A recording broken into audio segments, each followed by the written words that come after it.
All right, now that we have one of the train parts done, one of the things that you may want to go through and look at is let's go ahead and save.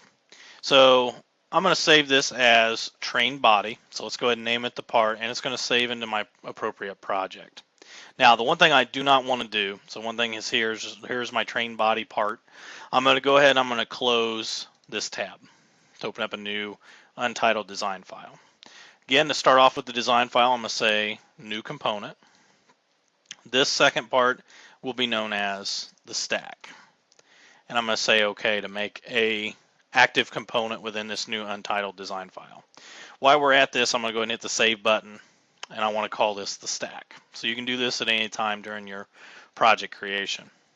So here is the stack, and I'm going to close this down, making sure I do have the active component, and I have a separate file for the stack noted in the data panel.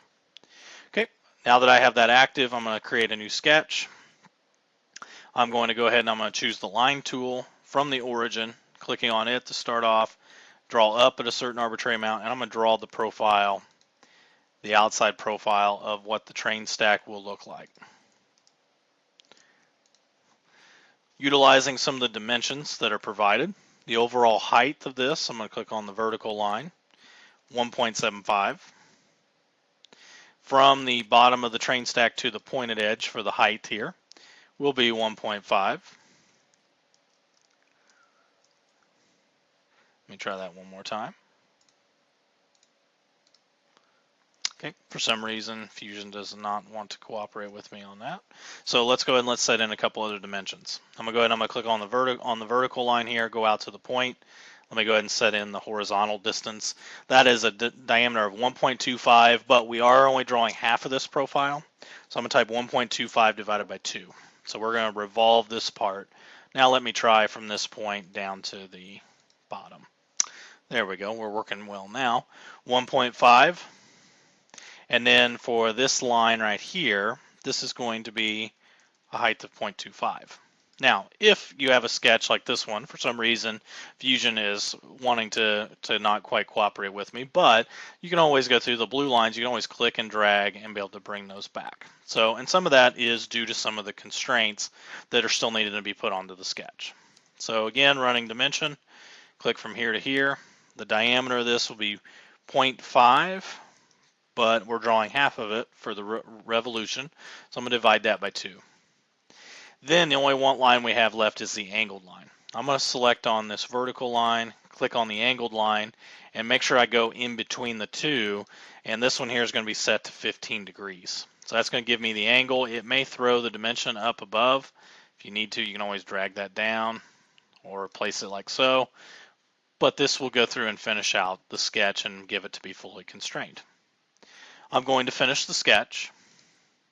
I'm going to go ahead and choose the revolve command. It will automatically pick up the profile, and now I just have to select the axis.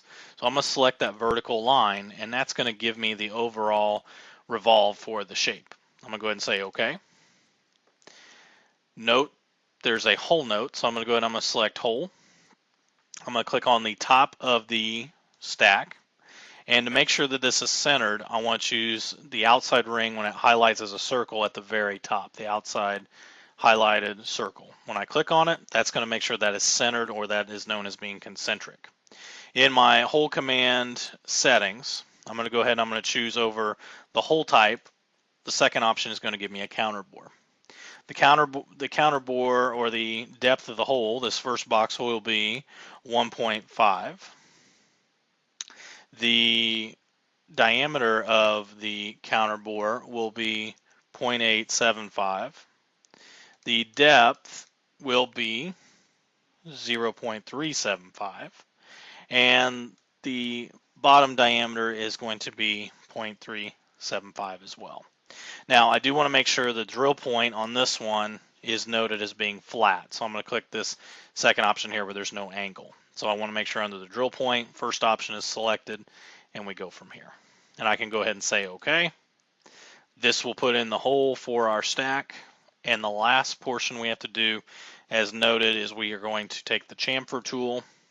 Under the type, I'm going to choose distance and angle. And then I want to select the bottom edge of the part, and I'm going to go through and put in a 0.01 by 45 degree chamfer on the bottom. And I'm going to go ahead and say OK. So spinning below, this is the chamfer there, and it's going to go through and give it just a little bit of an easier way for it to be able to slide down or to make a connection into the hole that it's supposed to be placed into. Now go ahead and let's hit the save command. I'll say OK. And then here in my data panel, we will see we have the train body and we have the stack as it should be with a separate file all set up for itself. So in the next video, we are going to move on to the train wheel and be able to show you how to model that part.